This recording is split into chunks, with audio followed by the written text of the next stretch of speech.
Hi, everyone. Welcome to the third installment of the World Through the Lens of Race series. And I'm happy to introduce the speaker of tonight's event, Dr. Scorza.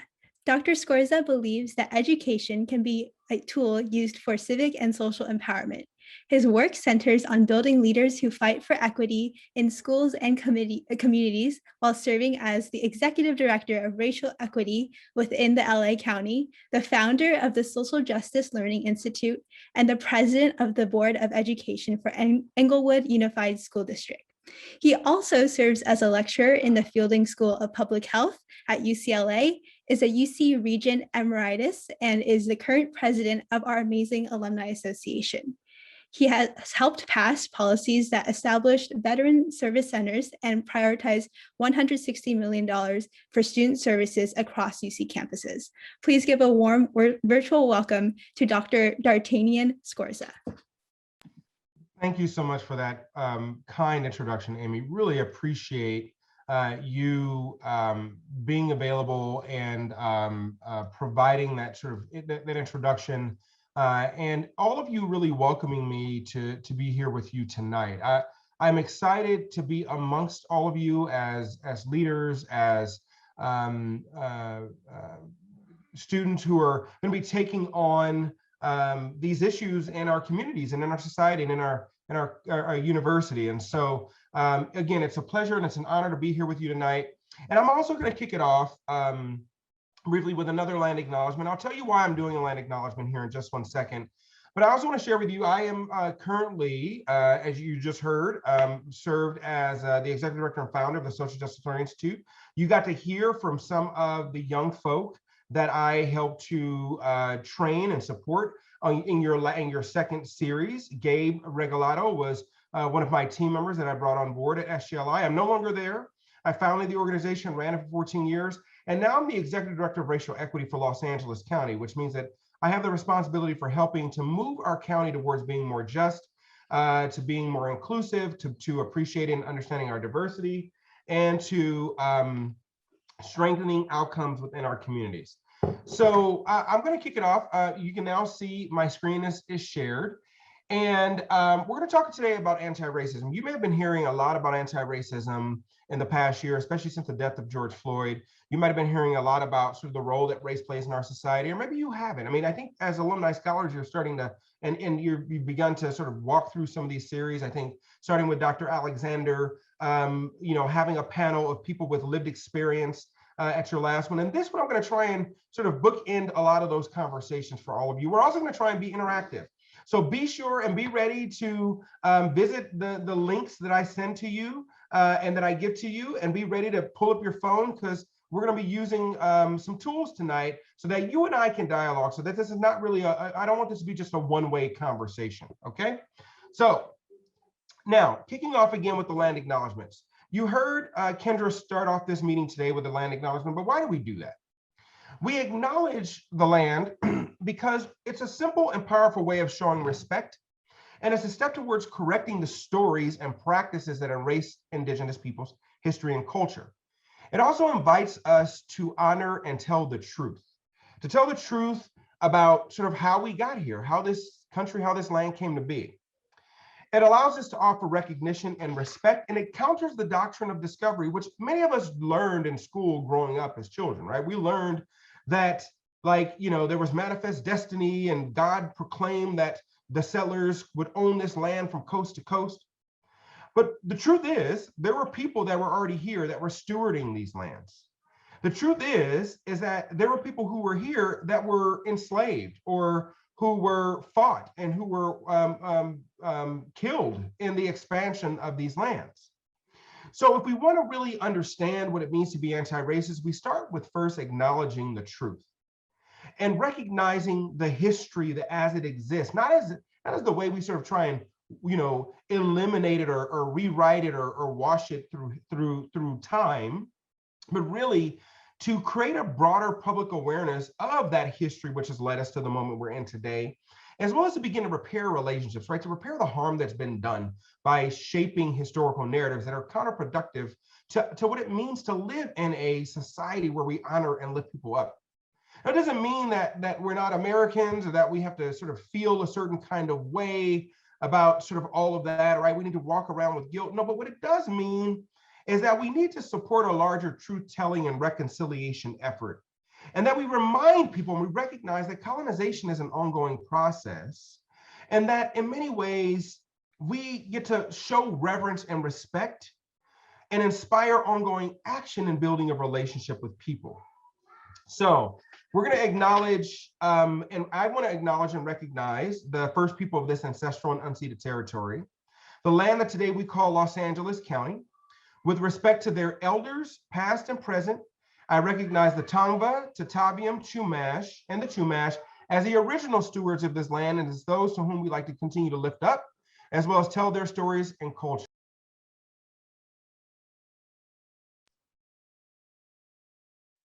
All right. So today, I'm going to briefly open up and talk about our goals and expectations, as well as understanding the role of race in our society. You've talked about that, but I'm going to sort of, again, book in some of these conversations and these concepts. Then we're going to talk about what it means to do the work. So throughout all of this, you've now had an opportunity to learn about these issues, to hear about people's lived experience, but I want to equip you with some skills today to take this experience with you as alumni scholars and apply that to the life that you have, and hopefully offer some additional tools. Now, you know, these are not the only tools that you'll have. There are many tools in sort of the toolkit of anti-racism that's out there, but I want to offer you a few that I hope you'll be able to utilize with you moving forward. And I don't assume that you don't know these tools. I don't want to assume that. I don't want to assume what you do know or you know, may want to learn about. But what I do want to offer you is an opportunity to sort of reflect upon what it is that you've come to understand and experience, and then hopefully provide an opportunity for you to explore how you can apply that understanding and that experience to make our university community better, to make Los Angeles better, to make our society better. So here are the expectations for today's conversation. I want you to be present and mindful. I get that you're busy. I get that some of you have showed up and like, you're in class. Look, I teach in the School of Public Health. I know how this works. When I end my Zoom, 3 or 4 of you or 5 of you in my class are still hanging on because you didn't realize this class ended. I'm going to ask instead that you be present and mindful, that you try and stay with me. I'm going to do my best to stay as interactive with you as possible. I'm also going to ask that you be open to learning in new and dynamic ways, and that you be safe and free from distractions. Hopefully none of you are Zooming and driving right now, but if you are, please do not drive, okay? While you're doing this, I get it. If you're driving with somebody, jump in the passenger seat, but make sure you stay safe, please. Avoid multitasking. I know you might be like tempted to pull up your phone and be like typing on stuff. I get it. You might be scrolling on the gram, like, yo, you up in somebody's DMs, you talking to your pandemic bae or your pandemic boo, like through text. Look, for this next hour and a half, like just try and put all that to the side if you can, all right? I also want you to apply knowledge and skills in a self-reflective way and think critically about the theory and the content that's presented as well as its relevance to your life. Demonstrate mutual respect, and you heard the alumni scholar leaders at the top say, hey, look, watch the language. Let's not use any demeaning language. And by the way, take care of yourself. Yes, food and drink is okay. All right, I have my bottle of water here. I will be pouring my water in my beautiful UCLA mug. You will see me drink from time to time. Take care of yourself, all right? Like, we are in a pandemic and coming out of it, hopefully, but we're coming out of this pandemic and you're doing this, online, and, you might not have your camera on. We can't see each other, but I want you to make sure that you care for your needs during this session. Also suspend judgment, folk, until, regarding the information, the utility of the skills until you practice them, as well as take responsibility for your own learning. You might be like, well, I don't quite understand that. If you don't understand that, ask. It's okay. Like, you're young adults, you're moving into your adulthood. I'm confident that each of you can be responsible for your Bruins. Like, you're brilliant individuals. You got here, you made it here. Like, you know the game. Feel free to, ask questions, okay?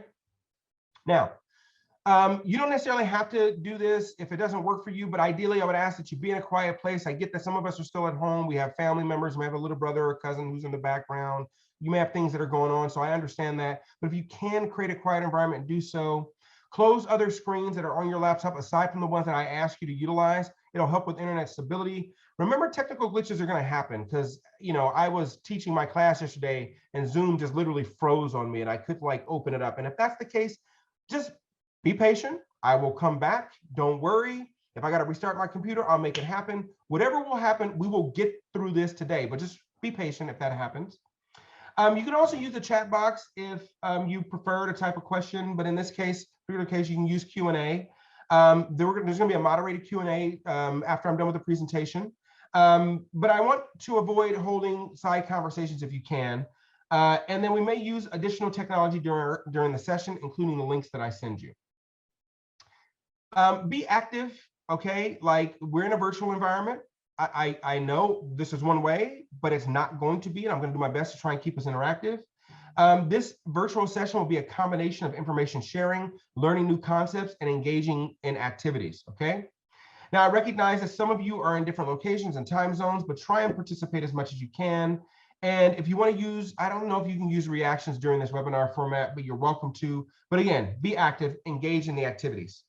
Now, what do I expect you to walk away with today? I expect you to understand and be able to define anti-racism. So if someone said, what did you get out of that third session? I want you to say, Dr. Scorza taught us how to define anti-racism, and I know exactly what that means, okay? I want you to know sort of what it means to be in this work, as well as what it means to sort of challenge your assumptions here in this effort of anti-racism here within our community. All right, so here we go.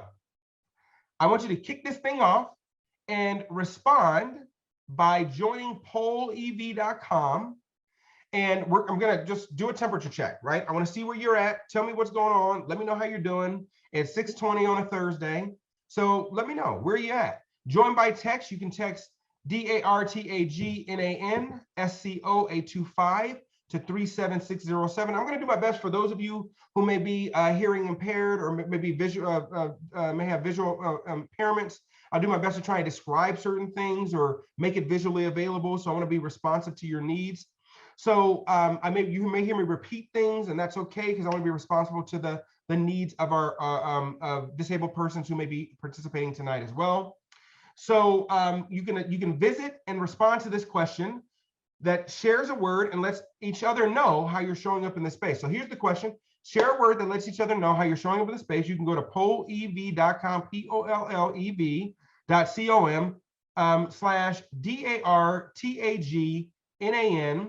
/DARTAGNAN at SCO 825. So pollev.com /DARTAGNAN SCO 825. So the prompt is share a word that shows us how you're showing up in the space. So cool. Let's see. What did you all say? As you can see right now, what are you saying? Oh, some of us said, look, I'm showing up busy. I'm showing up open-minded. I'm teachable. I'm curious. I'm energized. I'm hungry. Nice. Like I got headphones on. I'm attentive. I'm burnt out. No, thank you for sharing this. Like I want to learn. I'm showing up. I'm cooking right now. Get your cooking on. If you can stay focused and pay attention, I'm glad. If you're cooking, handle your business. I'm tired. I'm pumped. I'm receptive. I'm feeling busy. I have a lot of intent right now. It sounds like somebody said maybe noise canceling headphones, but I'm curious. But I'm seeing a lot of excited. I see a lot of you are saying excited. I'm eager. I'm sleepy. If you're sleepy, that probably means that I want you to get some rest. All right. Make sure you take care of your body, take care of yourself when this whole thing is done. Some of you said, I'm listening, I'm ready, but I'm seeing a lot of you are curious and excited. Okay. All right. Fantastic. Thank you so much for sharing where you are and how you're showing up in the space. You can keep it coming. I'll come back to this a little bit later if we have time, but suffice it to say that I want us to go ahead and keep it going. So good, you did the first exercise. You can see how everyone's showing up. Want us to continue to be interactive with each other. Now let's dive in a little bit to these concepts and these this discussion. So we're talking about, the world through the lens of race, right? But what does that mean in our society? What does that mean? So some of you may or may not have seen this. Some of you may or may not know about disparities that exist in our society. Now, depending on where you grew up at or where you come from, right, you may have experiences that have shaped how you see you all have experiences that have shaped how you see the world, but you may not be aware of the other experiences that people have. So we're going to talk about this from a perspective of data. Now, here in LA County, for example, Latino and Latina men and women have a greater disparities. That means differences between those who are sort of doing well versus those who may not be doing as well in our society, have greater disparities in the area of education or health or even earning or even life expectancy. So here's one thing that you may not know, or maybe you do know, we'll see. But depending on the zip code you grew up here in Los Angeles, that can shave 10 years off your life. Now, you don't have any choice over where you're born. You don't have any choice over the location or the neighborhood that you grew up in, right? That's something that may be up to your parents, or maybe your parents didn't have a choice. Maybe it's the community you grew up in. But depending on where you grew up, you might live 10 years less than your counterparts. Or you may have greater challenge with educational attainment. So if you go to a school that doesn't have solid school quality, you may face greater challenges.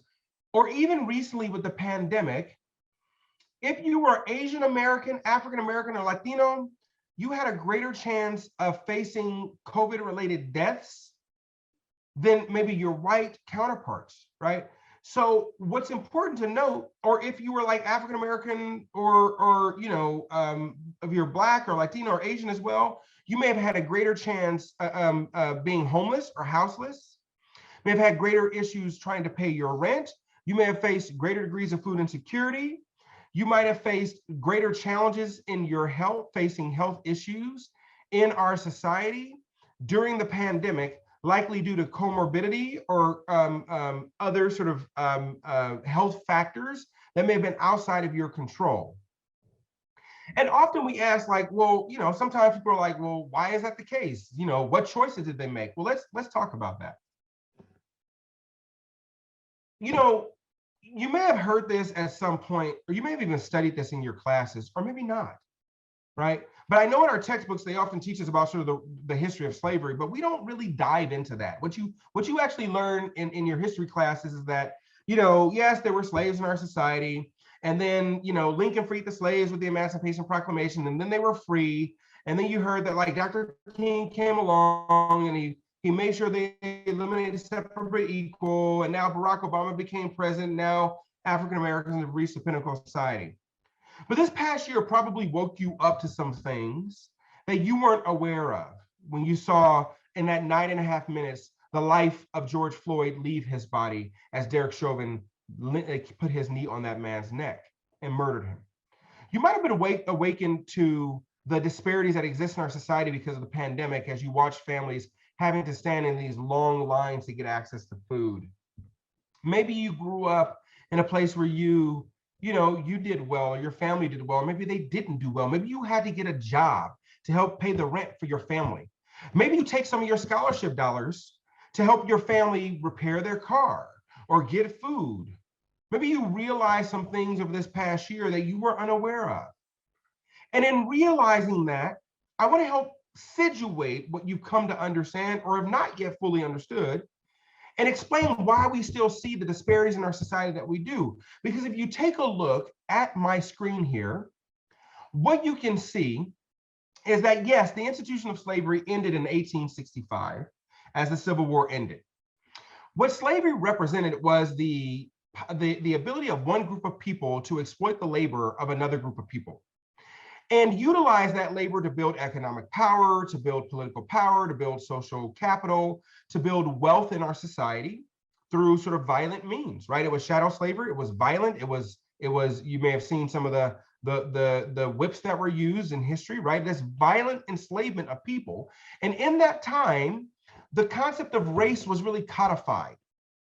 This idea of race, which we know is a social construction, meaning it is created by our beliefs in society, this concept of race was used to help justify, to attempt to morally justify the enslavement of another group of people by saying that this group of people, because of their phenotype, the color of their skin, and because of their religious affiliation, deserve to be put into the labor of another group of people, so that that other group of people who are deemed by God can control them and build their power because God ordained it and made it so. And as a result, can convert that group of people into, God-fearing individuals who exist in our society and will do what we say and need them to do. But over time, and that idea was really inconsistent with the founding principles of this country.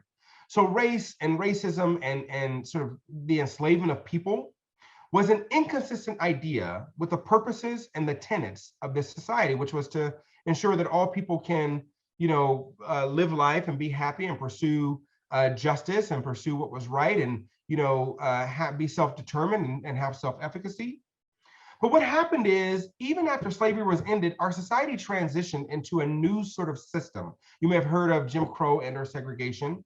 So instead of the institution of slavery being the tool that's now used as sort of a violent tool to subjugate one group of people for the benefit of another, we transferred that subjugation into laws, into policies, into practices, into forms of exclusion or control. We still, the society still prevented one group of people from, for example, being able to own land or being able to build their businesses or whatever the case may be, right? We use the law as a strategy for doing that. And when in sort of during the civil rights era, you sort of saw that group of people say that's not acceptable. People who were dealing with what it meant to be a second-class citizen, right? African Americans namely said that's not okay, it's not acceptable. Mexican Americans said that's not okay, it's not acceptable. We're going to fight against this sort of second-class citizenship where the law is used as a tool to maintain disparate outcomes in our society. But then we moved into what's called structural racism, where those laws, those policies, those practices and procedures are still on the books. So our institutions still utilize those laws, practices, and procedures to treat people a certain way. This is most often seen very clearly in redlining, and I'll get into that a little bit later. But what it's done is it's led to an effect upon people's education, healthcare, neighborhood, built environment, social and community context, as well as economic opportunities. We often call that the social determinants of health and the way in which it's sort of played out in our lives. So I'm going to play this brief video for you because I want you to get a sense of this, right? I told you it's going to be a bit interactive. I didn't just want to come and talk at you. I want you to sort of see how this plays out. And I'm going to play this video by Dr. Tamara Jones that explains sort of how the multiple social determinants of health affects the disparities that I shared with you earlier.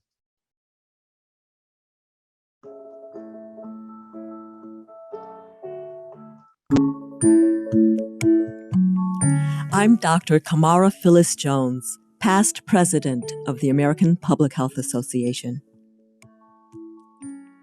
You may have heard the saying, an ounce of prevention is worth a pound of cure. When it comes to health and well-being, preserving health is always best. But there's more to the story. Imagine that someone is walking along and whoops, they have just fallen off the cliff of good health. And if that were you, you'd be relieved to find an ambulance at the bottom to speed you on to health care. But what else can we do to protect you? How about a net to catch people? But nets have holes, so some people may still fall through, and the net is likely to rip over time. What else can we do? Clearly, we need to build a fence at the top of the cliff to keep people from falling in the first place. But if a lot of people are near the edge of the cliff, even a really strong fence will not be enough. To keep everyone safe, we need to move all the people away from the edge of the cliff. We do that by addressing the drivers of poor health that go beyond our genes and beyond our personal behaviors. Things like low wages, and under-resourced schools and unsafe housing. The environments in which we live, work, and play shape our health.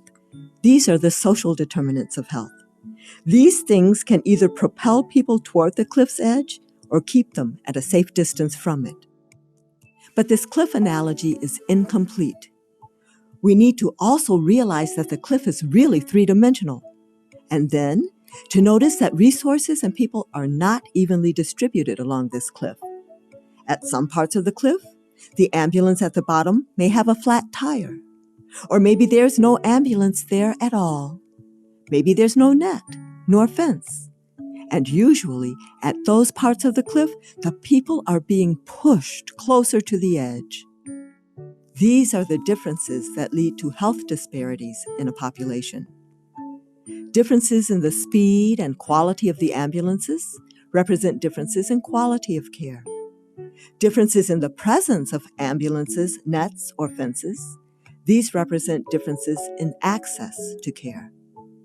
And differences in the distance to the edge of the cliff represent differences in the opportunities and exposures and stressors that make some people and communities sicker than others. We need to ask a lot of questions. Why is the cliff three-dimensional? Why do some parts of the cliff lack ambulances or nets or fences? And why are some people being pushed closer to the edge? It's because our economic system fails to provide an even playing field. It's because racism, which is foundational to our nation's history, is still with us and continues to cause profound harm to us all. And because discrimination against people of color, women, immigrants, the LGBTQ community, poor people, and others holds back our nation's health and well-being. Everyone should have the opportunity to achieve good health. If we try to address the social determinants of health without tackling these bigger systems of structured inequity like racism and sexism, we risk moving some people away from the cliff's edge, but not others. We risk making health disparities worse. Experts at the Urban Institute are exploring how local, state, and national policies have gotten us to this point, and what policy solutions, inside and outside the healthcare system, can drive fundamental improvements in health and well-being for everyone. We can all play a role.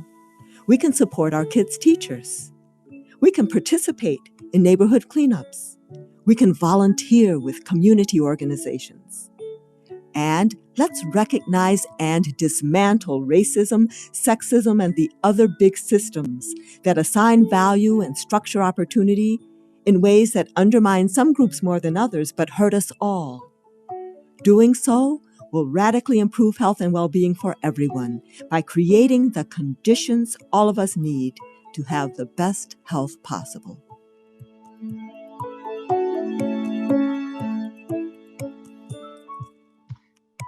And that's what this is about. This is about us all having the best health possible, the best opportunities possible, the best sort of, life outcomes possible.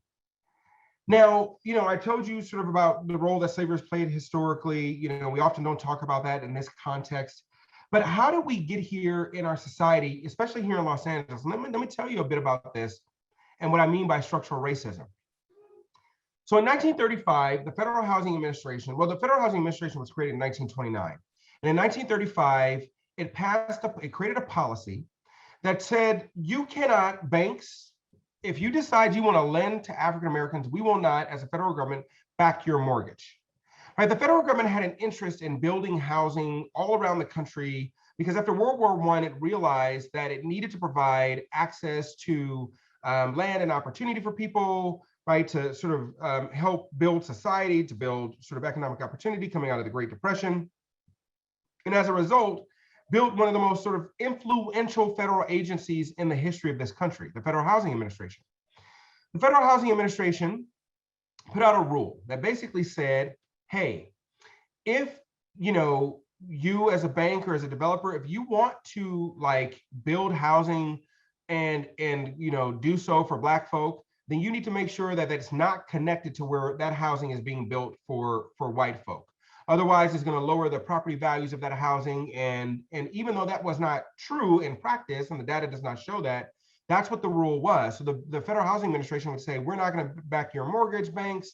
It's all your risk. So often African Americans, in order to buy a home, they would have to buy a home at a much higher interest rate. They couldn't buy the home, even if they had the economic opportunity or had the economic power to do so.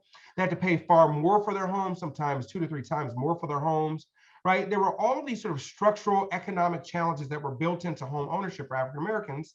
And these neighborhoods that where the banks basically backed the loan were called green neighborhoods. Where they would not back the loan were called red neighborhoods.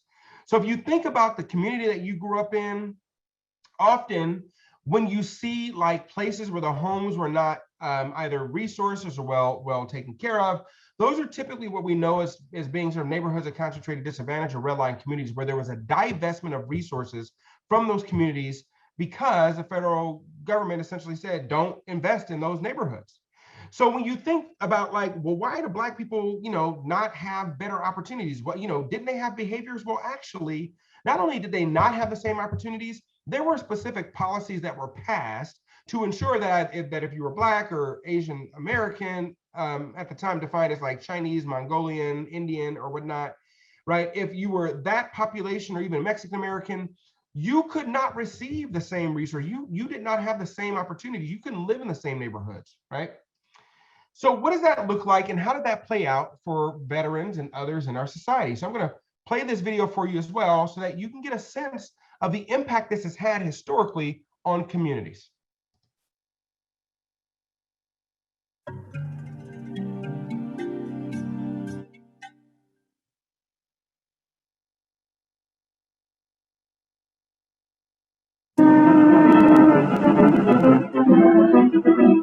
It was a time when hundreds of thousands of GIs came home ready to start families, but had no place to live. In the 1930s, the federal government created the Federal Housing Administration, whose job it was to provide loans or the backing for loans to average Americans so they could purchase a home.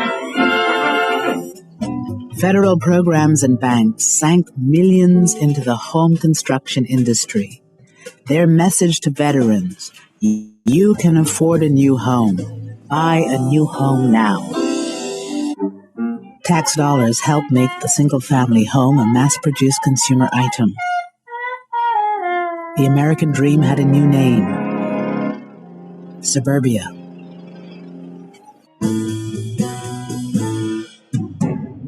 We came to Levittown and we found the model house, and we walked in and we looked around, and of course, in the eyes of a young man who was raised in the ghetto, so to speak, it was an interesting experience, interesting lifestyle, seeing all the new modern conveniences, very fascinating.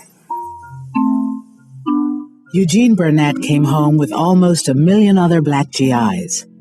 They had fought for the country in segregated ranks. They returned hoping for equality and the American dream.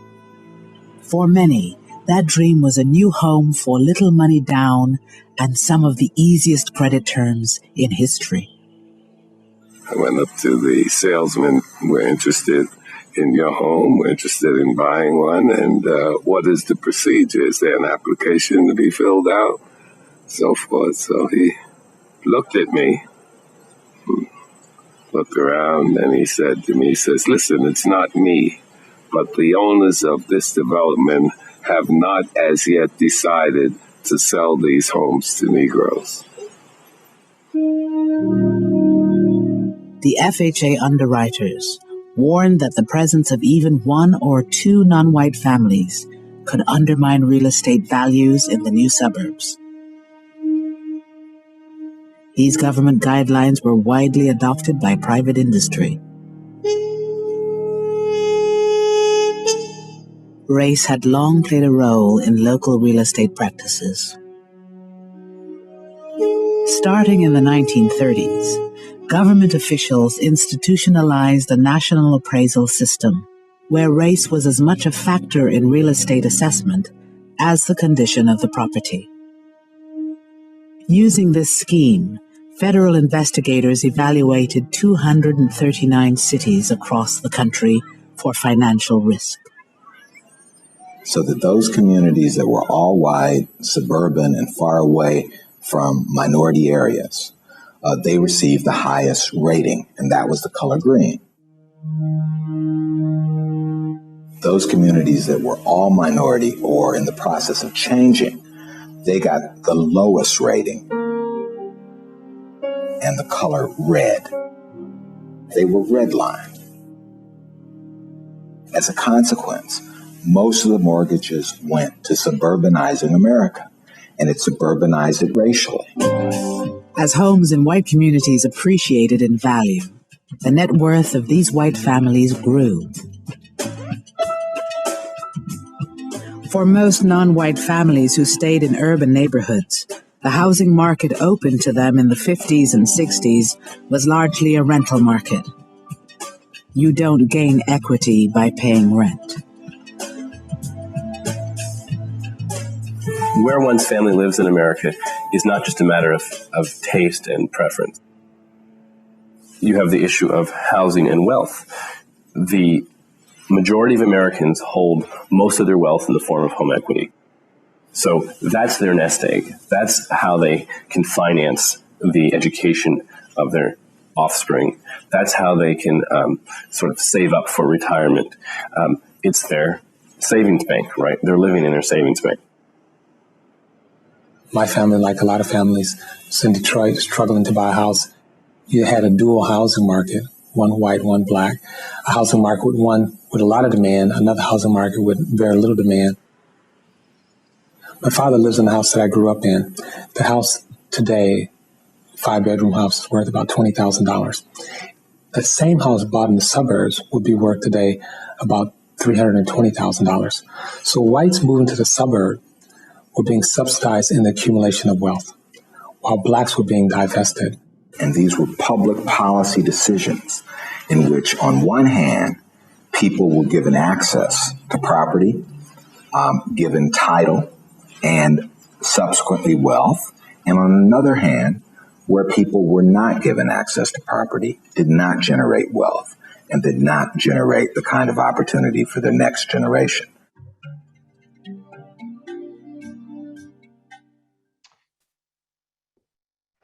So when you think about this conundrum that we live in, and that has existed for quite some time, what often is forgotten, or at least not known or not realized, is the role that government and institutions have played to create the outcomes that we saw when I shared with you the disparities that you saw earlier. It's not just in the area of housing.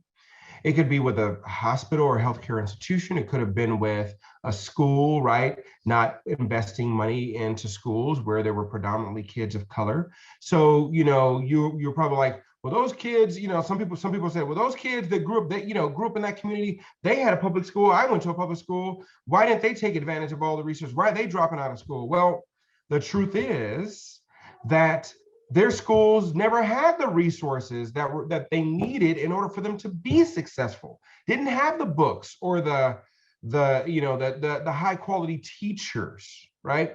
Those are the challenges that we've been dealing with since the founding of this country and continue to deal with. So when we talk about race, I'm going to bring this back in about sort of this lens of race, right? The reason why we talk about race is because it denotes this relationship of power. It's about how structural and material constraints, much like the ones I just shared with you, continue to show up in the lives of people over time. It articulates a relationship between those who are in positions of power, who can make decisions, making decisions that affect the lives of other people, that limit their ability to be self-determined. You heard the story of the gentleman who came back from the military. He was a vet. I'm a U.S. Navy Iraq War veteran. I served in Iraq. To serve my country and put my life on the line for my country and still come home and can't even buy a home for my family. To be denied the opportunity to even just partake in the quote unquote American dream, even though I'm fighting for it, fighting to maintain it, right? It limits one's self-determination. So when you think about like generation over generation over generation, that has happened to the parents of Black and brown folk, of Latino, Latinas, of Asian Americans, Native Hawaiians, Pacific Islanders, and others. That has happened time after time, generation after generation. And we call that an accumulation of disadvantage, right? That disadvantage accumulates over time, and that disadvantage gets passed on from generation to generation, from parent to child. Furthermore, we call that a concentration of disadvantage. If the community that you grew up in does not have the resources you need to do well, then you will never have the same opportunities as someone who grew up in another neighborhood where the resources were available. So here's what we know, folks, that your opportunities are only as good as the resources and the conditions that your environment suggests. And here's the truth about the matter. Your choices are only as good as your opportunities. So if the opportunities don't exist in your community, if you don't have high quality teachers that can prepare you and make sure that you get your A through G classes, if you don't have AP classes, if you don't have the opportunity to test and enter into UCLA with 40 credits to go to community college and do concurrent or dual enrollment, if you don't have the opportunity to take that AP exam or have an AP teacher, then you won't get an opportunity to come to a place like UCLA. Your choices are only as good as your opportunities. If you want to eat and live a healthier life, but you don't have grocery stores in your neighborhood, you can't go purchase healthy food. If all you have in your community are fast food restaurants, of course you're going to end up with diabetes and diet-related diseases like hypertension. So when COVID hits, guess what?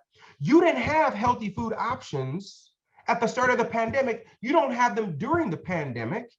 Now you lost your job that wasn't paying you, it was barely paying you enough to keep a roof over your head because you don't have the educational opportunities you need to go to college so you can earn more. So you're sort of stuck in this cycle of disadvantage. And that's how we ended up with those disparities that I shared with you at the top of the program. It's not about people's behavioral, actions or the decisions they make. It's about their inability to make decisions that are in their own best interest. And I'm not saying that people don't have responsibility, but if you don't have the ability to make good choices for yourself and your family and your community, and someone comes along like, well, it's all your fault, then you're saying that it's all that person's fault. You're approaching it from a deficit analysis and a deficit lens. And let me tell you how this played out in a place like Los Angeles, because we like to think, oh, we're so, liberal and blue. Well, guess what? Maybe you didn't know this, but LA has the largest Native American urban population. We had more than 160,000 American Indians that were relocated during the 50s and 60s with a promise of jobs, of housing, and economic opportunity if they moved to Los Angeles. The federal government had the Native American repatriation program to get them off their land so they can take their land, okay? And then move into cities with these promises that never materialized, never got the land, never got the housing, never got the jobs, none of that ever came through. And so LA right now has the largest Native American urban population, and most people think that Native Americans are gone, that they're extinct, that they're dead. Well, that's not true. In the late 18th century, in 1863, the state legislature here in California passed a law called the Chinese Exclusion Act, which meant that if you were determined to be Chinese at the time, or the Asian American Exclusion Act, which meant if you were determined to be Chinese or Mongolian or Indian, Southeast Asian, you could not testify in court against white people here in California. So in 1871, in downtown Los Angeles at the Pueblo or a Union Station, if you've ever been to Union Station in that neighborhood, 500 white folk and mestizos attacked Chinatown, attacked Chinese persons, and hanged 17 Chinese Americans, telling them, go home, you're foreigners, you're dirty, you're this, you're that. The same stuff we've been dealing with over this past year has been around for more than 100 years or 150 years in California and in Los Angeles alone. So if you're surprised about sort of anti-Asian American, Native Hawaiian, and Pacific Islander hate, all you got to do is go look back through our annals of history and see where a lot of this stuff has emerged. And the same tropes, the same language that was used then is being used now to attack that same population.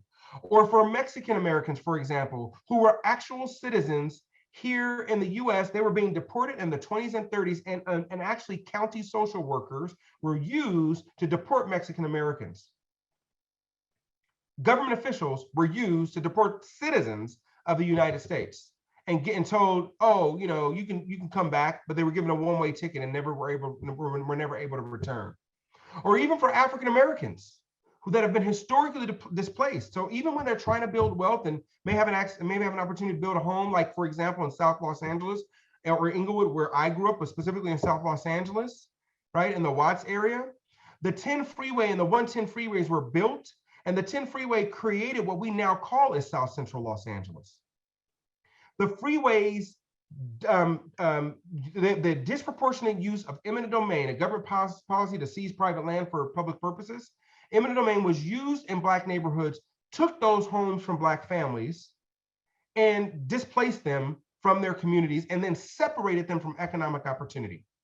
So here in a place like Los Angeles, and this has happened all across our country, you pick your neighborhood, pick the town, be it Sweetwater or Chicago, or you know, in the big in the Black Hills or the Big Sky, you know, pick in Sioux Falls, pick South Bend. I don't care where you're from, Miami, right? Fresno. This has happened all across our country in our communities.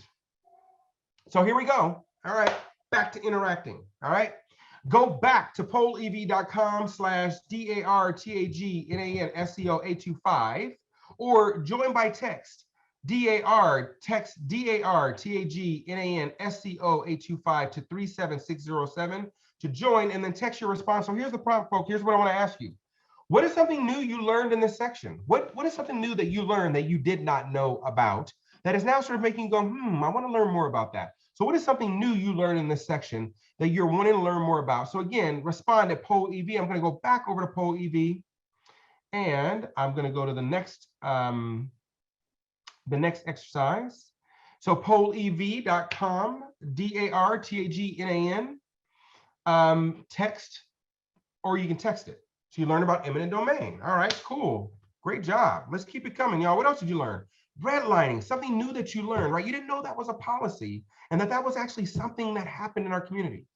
Food deserts, thank you for lifting that up. Food deserts are places where, you know, people don't have access to healthy, green, affordable, culturally relevant food that cares for the land and the people. We learned about sort of the harsh reality. Look, I will tell you about freeways.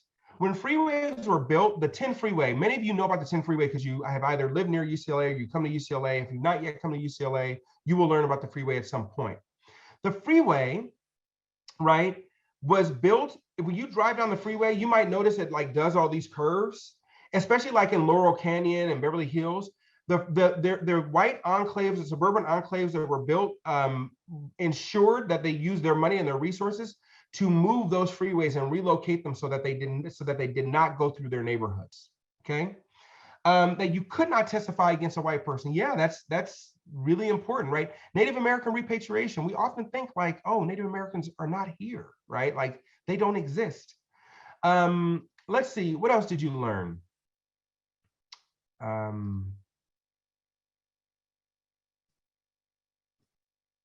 All right. You learn about groups that have unfortunately been marginalized and lost their true testimony inclusion. That's right. That's, you know, these are all really powerful things. The history of Los Angeles, even if you're from LA, you probably didn't know that, right? You didn't know a lot of these things. I didn't even know these things, right? Like prior to doing this work.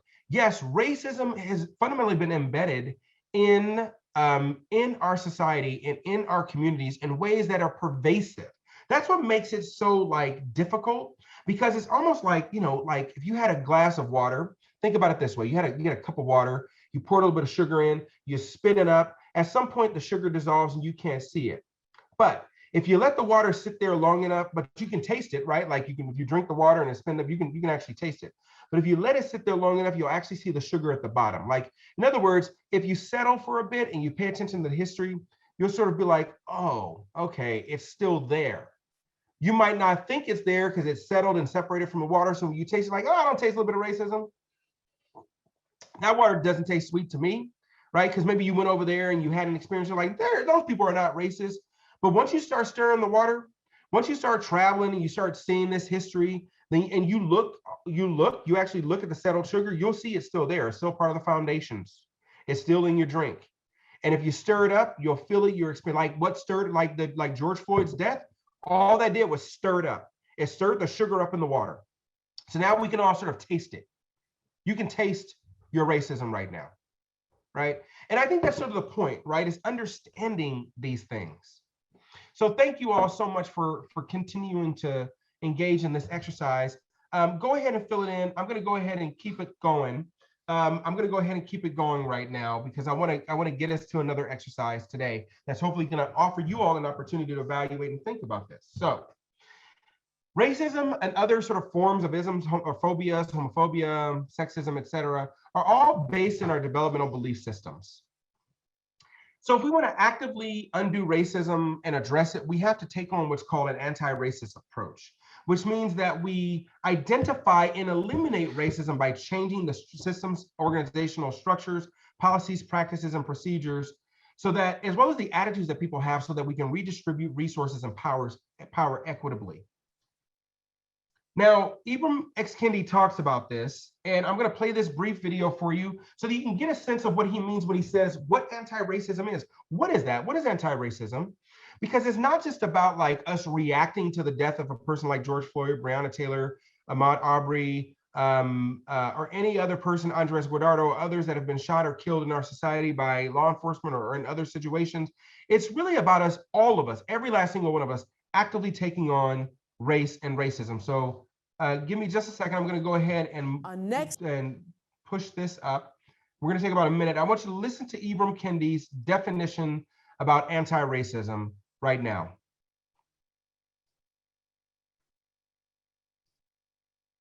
Calling for massive amounts of change who've actually been more likely to excite voters. You wrote a book recently, literally a how-to book, How to Be an Anti-Racist, not a non-racist. I want you to read just this passage here from near the front of the book, what the difference is. Sure. So this is from the introduction. What's the problem with being not racist? It is a claim that signifies neutrality. I am not a racist, but neither am I aggressively against racism. But there is no neutrality in the racism struggle. The opposite of racist isn't not racist, it is anti-racist. What is the difference? One either endorses the idea of racial hierarchy as a racist or racial equality as an anti-racist. One either believes problems are rooted in groups of people as a racist or locates the roots of problems in power and policies as an anti-racist. One either allows racial inequities to persevere as a racist or confronts racial inequities as an anti-racist. There is no in-between safe space of not racist. The claim of not racist neutrality is a mask for racism. So there is no middle ground. That's pretty clear. And I think that's part of what it means to focus on anti-racism, is understanding sort of what it means for us as individuals and as a society to really move the work forward. So what we're ultimately trying to achieve is racial equity in all of this work, which is a set of conditions and standards in our society where it doesn't matter what your race is. Remember I said earlier, race is a social construct? Well, we don't want race to be a factor. And whether or not somebody is either able to benefit or be burdened by society's challenges, or even benefit from society's opportunities. We got to take race out of the equation, so that if you no matter where you live or what your economic strata is, you're able to pursue, all the beautiful things that exist in our society, right? Be your own business owner, own a home, raise your family in safety, right? We want race to no longer be the reason why you live more or less than someone else or than a counterpart, right? It doesn't have to be that way in our society, and each and every single one of us have the responsibility to help facilitate change. Now, I'm going to skip this, but suffice it to say that we all learn our beliefs about race and racism in this world through our developmental experiences, how we were raised, what we grew up watching, the television, the TV shows we saw, right? We learn that over time. We also learn how to other people over time, which means that we engender sort of marginality and persistent inequality by naming people on the basis of a characteristic that is different from ours, right? And that sense of othering people contributes to ongoing sort of institutional and or structural outcomes that are fed by racism. So what can you do to become anti-racist? How can you, alumni scholar, how can you work to become anti-racist? Well, you can be self-aware. You can start by reflecting on your own sort of racial identity, no matter what that is, right? Sort of understanding like, what is my role in society and how has that played out? And then begin to understand how systems and institutions have affected your racial identity or the outcomes that you get to benefit from or experience. You can challenge your own beliefs and or implicit biases. What bias do you bring to the table? What do you believe about people? And how does that cause you to treat them or to react in certain spaces? As well as examine the ways in which you might internalize these sort of beliefs about yourself or about others, right? Maybe you listen to music all the time, right? Maybe you like yourself, let me see, maybe you listen to Travis Scott, you listen to A$AP Rocky. There's a whole bunch of folk that are out there like that are doing like trap music or doing some other music right now that I just can't get with. I can't do mumble rappers, right? Maybe you listen to Drake. Maybe you listen to let me see, Sweetie, right? Or maybe you listen to even Taylor Swift, right? And you embody and listen to the way in which these city girls, right? You listen to the way in which like they talk about twerking, or they're talking about how black men are thugs, or how this person's a gangster, or how they're this or how they're that, right? So sometimes we might internalize these beliefs about people that are not true. I'm a black man who is a professor at UCLA, who is also the executive director of an initiative for Los Angeles County, right? There is evidence to the contrary of what you may have learned or observed in society. Maybe you heard your parents at the table say, those black people are this. Or maybe you were a white person that heard about like your people in Alabama and Appalachia about other white people, like those people in the Appalachian Mountains, they would eat you, which by the way, I've heard other white people say to me, right? That they were taught. There were white people that grew up in Alabama, and they were taught that if they were other white people or people that lived in the Appalachian Mountains, those were cannibals. They will eat them, right? Now, I know this may sound ridiculous to some of you, right? But these are real things that we learn as children and in our society growing up. You can increase your capacity to be anti-racist by learning about structural racism, embracing a growth mindset, and rejecting deficit thinking. Further, you can take action by using language that brings people into a conversation and begin to partner with people and bring your resources and your ability to influence positive outcomes with communities so we can close those racial disparities. If you become a dentist, right, you can provide access to services for people. If you become a doctor or a nurse or maybe an engineer, you can help teach coding or teach sort of architecture or design, and bring your resources and skills as a UCLA student to communities so that we can ultimately close those disparities and help communities overcome those struggles. Now, I know this is gonna be hard for you to do it because it's really baked into into the way in which our minds work, right? Othering is sort of one of the ways that we've been able to survive over time. Creating biases, having sort of a level of prejudice has been one of the ways that we've been able to determine sort of what's safe, what's not safe, what's in, what's not in, what's shameful, what's not shameful.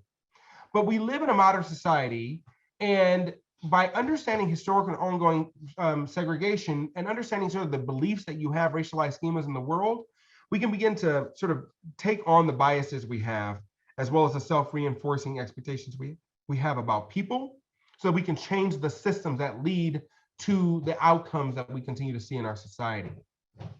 Let's move on to talk about doing the work. So I have an activity for you all that we're going to do. I'm going to move on to the next sort of activity. And yes, please continue to ask your questions in Q&A or the chat. But I'm going to move on to this next activity. And this activity is called a perceptions exercise. So in the next slide, you'll see a phrase. And you'll have about 15 seconds to read this phrase. And then you're going to go to poll EV and you're going to answer the prompt, okay? Now, I haven't gotten to the phrase yet, but you're going to have about 15 seconds to read the phrase. And I just want you to answer the prompt. Don't worry, it's not a test, but it is like a quiz. So try and do your best if you can, okay?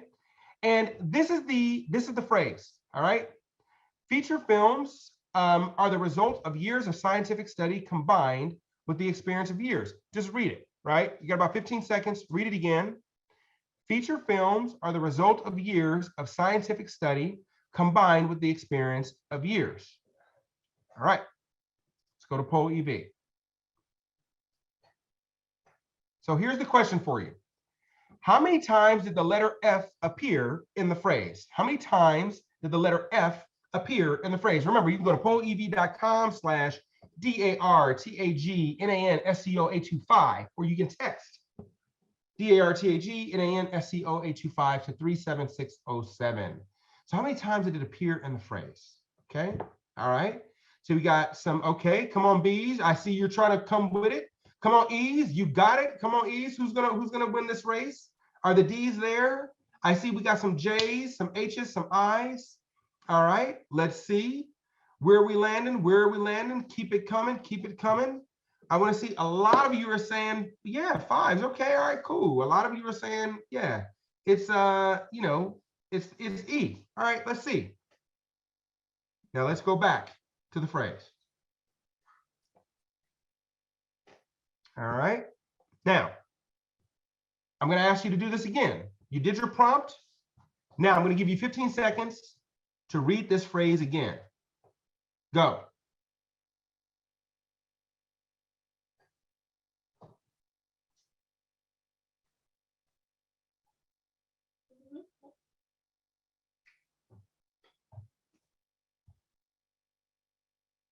Okay, I did a slow 15 count.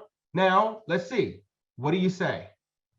How many times did the letter F appear in the phrase? How many times did the letter F appear in the phrase? All right, I see my C's. My C's are kicking it up. They're beating the E's now. Come on, C's. It looks like F is taking, you know, F is taking ahead. You're taking the lead on F. All right, G, I see you're still there, but it doesn't look like we have any J's or any H's or I's. All right, H, I's, and J's, you've moved. No A's. It looks like the ones have moved off.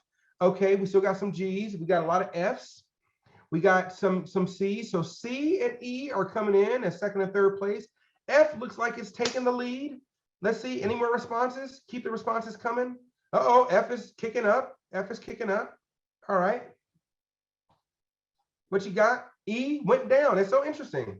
E's went down, right? All right, well, let's see. Let's see. Where are we at? Where are we landing? F is still going up.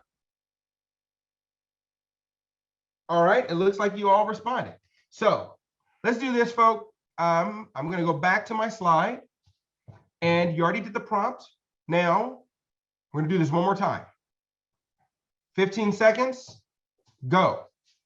Feature films are the result of years of scientific study combined with the experience of years. Say it one more time.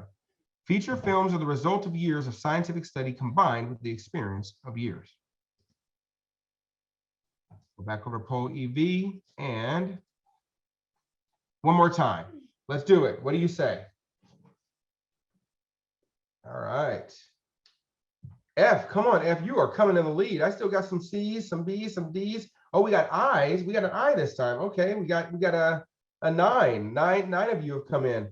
So C's are coming in. B is still there. D is still there. E is still there. All right, F. Gotcha. F has really kicked it up, but it looks like C, E, and F are really sort of holding on there. Come on, C, E, and F. Who's going to win this game? I think F has really jumped into it and jumped in the race. Let's see what you got. What you got, F? Come on. E, you coming in? All right. Now, thank you for your responses. I'm going to go back to my slides. So in the chat, and you're welcome to do this. I don't know if we can see each other, but we're also welcome to sort of answer this in your Q&A. But here's what I want you all to think about, right? What does this activity demonstrate?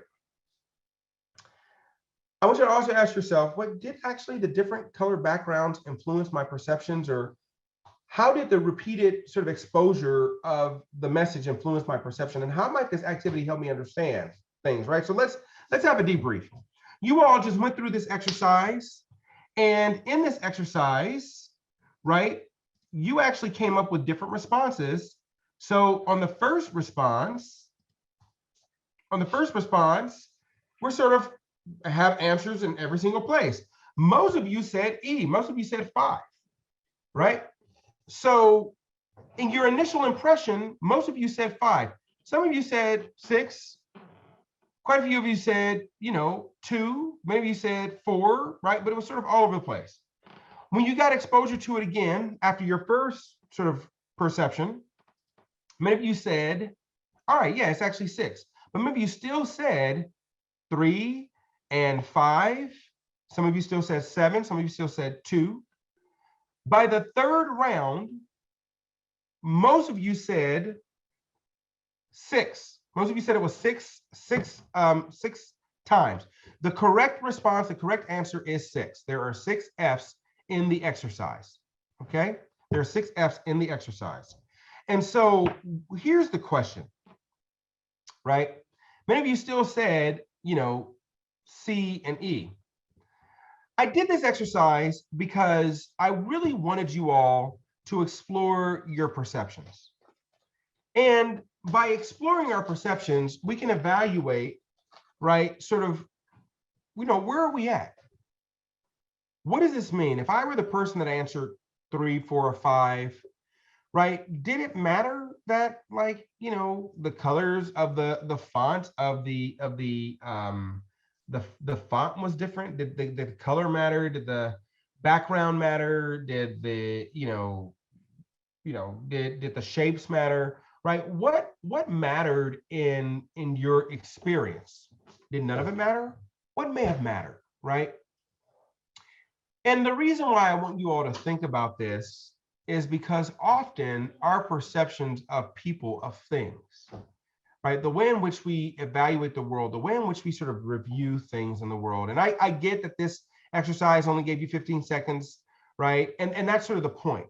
Sort of a perceptions exercise. It was intended to sort of get you to react quickly, because often that's how quickly we are making. You don't normally get 15 seconds to make a judgment about somebody, but often we're making judgments very quickly in our society, in our lives as well. Often there are things that are influencing our perceptions and the backgrounds that sort of color the way in which we see the world. And sometimes when we see things repeatedly, like if you listen to music over and over again, and think about that, right? When you listen to certain experiences or certain interactions over and over again, right? If you hear somebody called a thug, that might stick in your brain. Or sometimes if you see alternative images or alternative messages, it can challenge the way in which you think about it. So I think somebody asked, how many F's? Let's see what the F's are. So feature, 1, films, 2, of, 3, of, 4, scientific, 5, of, 6. So there were 6 F's in the phrase. Okay. So yes, this was really intended. It's not like there's no grade on this, right? I'm not grading you. Nobody's grading you, but it's just intended to help us really think about how we may perceive things and how that can influence and shape the way in which we see the world. Okay, so think about like how our perceptions or even misperceptions can shed light on the sources of misunderstanding and conflict between individuals and groups, how not understanding the history that people experience and go through can influence specific outcomes. All right, folks, now we're talking about doing the work, and I want to provide an opportunity for you all to really understand sort of what it means to do the work. And that's right, Emma, I think you hit the nail on the head. This shows how you can still see the same thing and disagree on things that may actually have some level of truth, right? May actually be like, clear, right? Like you can, that's absolutely, and that's how it can influence the way in which we see the world. So I'm going to skip past this because I think this is important for you all to know. But what I think I want to get to some discussion so we can have some time. So here's what I want you to consider in doing this work, that if you're a person of color, or if you're working with people of color, know that there's something called racial trauma. And racial trauma is based upon sort of the cumulative effects and the stress that comes from dealing with and being exposed to racism over time. And that trauma that comes can lead to certain sort of actions or experience, or the way in which you experience other people can lead to outcomes that cause ongoing stress and or reduced health, right? So if somebody is constantly like, like for example, I'll give you a really good example. Like you may think this is nothing, but people love touching my daughter's hair. And it really bothers her when they just randomly touch her hair. Like, oh, come here, let me touch her. And she's like, this is weird. Why are you touching my hair? Right? Like, because folk are curious. They're like, oh, little black girl with curly hair. I've never seen that before. Let me go touch it and see how it feels, because it's different from their hair, right? But it can be really offensive to people because it makes them feel like they're being petted, makes them feel like, they're an animal, right? Like it can be dehumanizing and degrading to a woman. Like you don't have the permission, like they just touch their body. Like you don't have permission just to go around touching people's body. Like that's not okay, right? Like to just not ask for permission, right? And so, it's not like it's a bad thing to touch somebody's hair. It's just that sometimes people will do it without even asking. Right. And so, just walk up, they'll be in the grocery store like, oh, let me just touch your hair. Like, who are you to be touching somebody's hair? You got coronavirus. Like, leave her alone. Right. Like those types of things happen. Right. So what ends up happening is for individuals, it can lead to higher rates of stress and or post-traumatic stress disorder. It can also, for populations, lead to negative and disparate outcomes. And intergenerationally, it can create ongoing trauma that gets passed on. If you didn't get to rent because of, on the basis of your race or purchase at home, then you have to train your children and help them understand like, hey, you got to be careful when you go out there and you're trying to buy a home, you got to navigate through this, right? You got to deal with these circumstances and these issues. But for all of us in doing this work, whether you're a person of color or not, we got to focus on caring for ourselves so we can build the emotional resilience to do this work, okay? And ultimately, identifying straight ways to sort of care for yourself in the midst of all of this is a way that we can overcome some of the disparities that exist in our society. Some of the ways that we can take care of ourselves. We can heal through this trauma. For those of you who may not come from a marginalized or community where folk have faced a lot of disadvantage, then this can still help you, right? By engaging in mindfulness, by learning how to be good to yourself, by learning how to reduce stress, by learning how to teach others to be good to themselves. This is all really important. Because here's one of the things I will tell you right now. Just because you may be a person who comes from an affluent community, or just because you're white, does not mean that you didn't have, we should not presume that you had a good life, right? Being white or being someone in influence does not presume that you had a better life than other people, right? So we cannot use those as markers to determine like who may have had more privilege. But what we can acknowledge is that some of us do have advantages in society. Some of those advantages are unearned. As men, right? We have advantages that are in society, that exist in society, that may be advantages that women don't have. As, heterosexual people, we may have advantages in society where we don't have to express or explain our sexuality, right? Or vice versa. Or if you're, in a specific community, you may have advantages over another group from a different community. And those advantages may be earned or unearned. But recognize your advantage, recognize how your advantage affords you certain privileges in society, and it gives you the opportunity to care for others, care for yourself, and transform these outcomes. All right, folks, we're gonna skip these discussion questions. We're gonna move right into, and the discussion questions were really about sort of what opportunities you might find in doing this work. But what I want to do right now is go ahead and open it up for Q&A. I think Kendra, you're gonna come back and help facilitate this. Or one of the ASC scholar leaders are gonna help do that. So I'm gonna pause there, folks. I want to get to some time for us to have some discussion, and let's go from there. Kendra? Hi, everybody. I am back.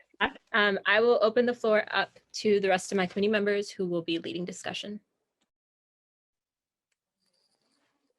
Hi, everyone, and thank you so much, Dr. Scorza, for that phenomenal presentation. So thank you to everyone that submitted their questions. We're going to begin the Q&A portion with the first question being, Dr. Scorza, could you expand on deficit thinking? Yeah, thank you for that question. So deficit thinking is sort of a pattern of thought that includes a few sort of tenets in it. One is a blame the victim orientation. In other words, there's an assumption that people are responsible for the outcomes they experience in their lives, and as a result, in that orientation, it is their fault for those conditions that they experience. So that sort of orientation means that you ultimately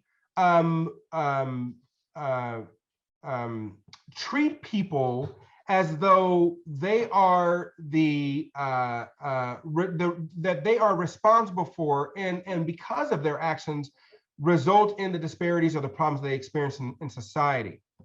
Further, what it also does is it is a practice that sort of reinforces this belief that people's issues are internal to them or internal to their communities, or they don't have like they may have agency in one hand to they may have agency in one way to create negative outcomes in their lives, but on the other hand, they may not necessarily be capable of making things better in their own life, right? So it's really about trying to help push back against the cultural frames that we have that blame people for the conditions and for the circumstances that they have, instead of locating those circumstances and situations and structural outcomes and in the systems that lead to specific challenges that communities face.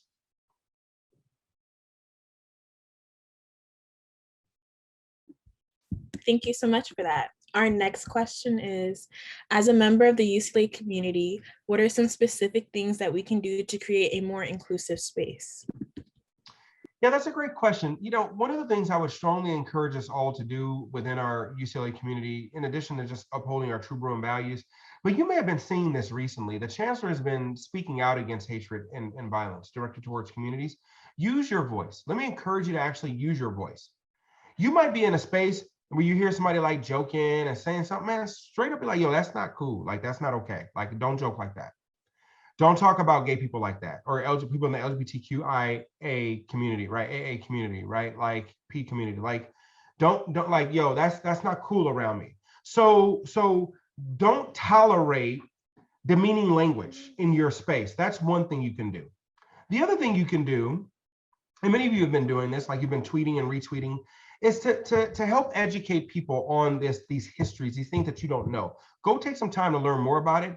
And when you're in conversation or you're in a space with your family, like educate them, like, well, mom, did you know that Native Americans or American Indians actually still do exist?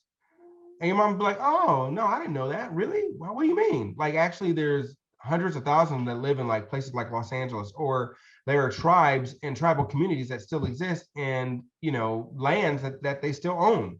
You know, these treaties that were being broken, right? Take some time to really understand and educate yourself so that you can learn about these histories. Because by understanding these histories, that starts to explain why things are the way they are, why the conditions are the way they are. And you can stop sort of guessing. The other thing I would encourage you to do is not just go to people of color or go to a Black person and say, hey, can you teach me? Can you train me? Right? Like, that creates a lot of sort of fatigue for people, right? Especially for people of color who are constantly feeling like they have to explain these things to people, constantly feeling like they have to express where they're coming from, right? That is an exhausting experience. This idea of having to speak for your race on a regular basis, you know, take some time to really understand like what responsibility you have in this scenario, and then also utilize the advantages you have to help provide support for folk, but not from a like savior mentality, not from this place of like, I need to go out to a school and now I need to be the best teacher that they've ever seen. Like, yeah, you can do that, but not because Black and brown folk or Asian Americans or Native Americans or American Indians or, you know, Hmong individuals are not capable of doing things.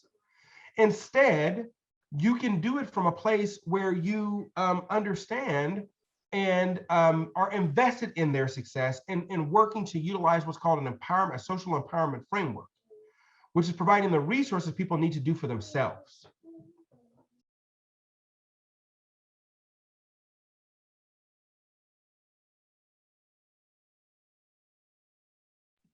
Thank you for that answer.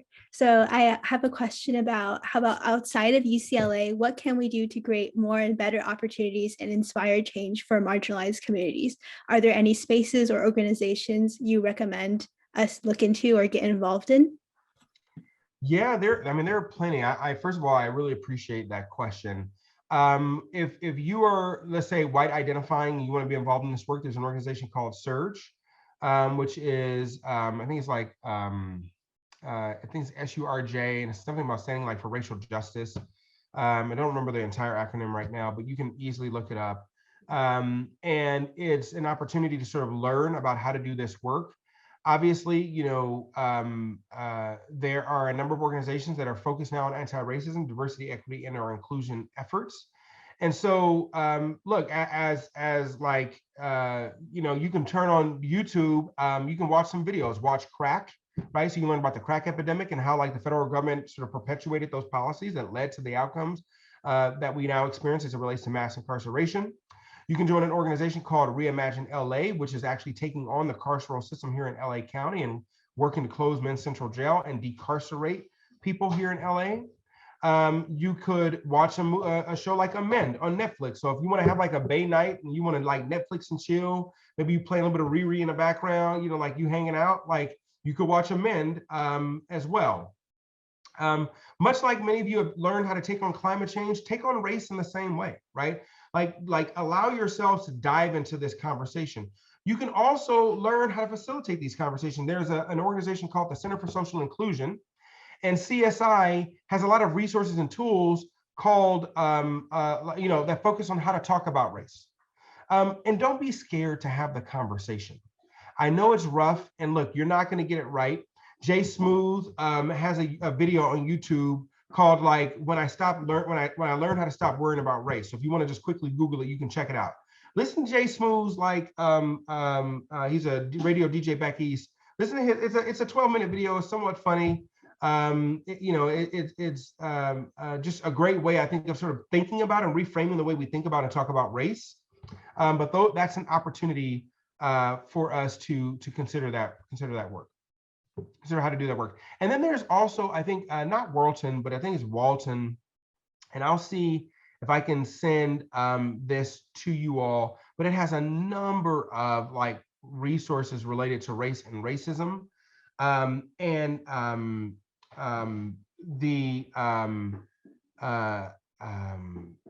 It's a great, like, it has like a bunch of tools, and I'll try and get that over to you all as well. Perfect. Thank you so much, Dart. And again, thank you for sharing your knowledge and providing us with so many resources and actions to continue our path of becoming anti-racist. Thank you to the UCLA Alumni Association for helping us in the creation of the event. Finally, thank you, the audience, for attending the final part of our series. If you have missed any of the 2 previous sessions, they are available on the UCLA Alumni website and YouTube page. We hope this series has been educational for you and that you are now more prepared and comfortable to actively continue the conversation of anti-racism. Once again, thank you, and we hope you have a wonderful rest of your night.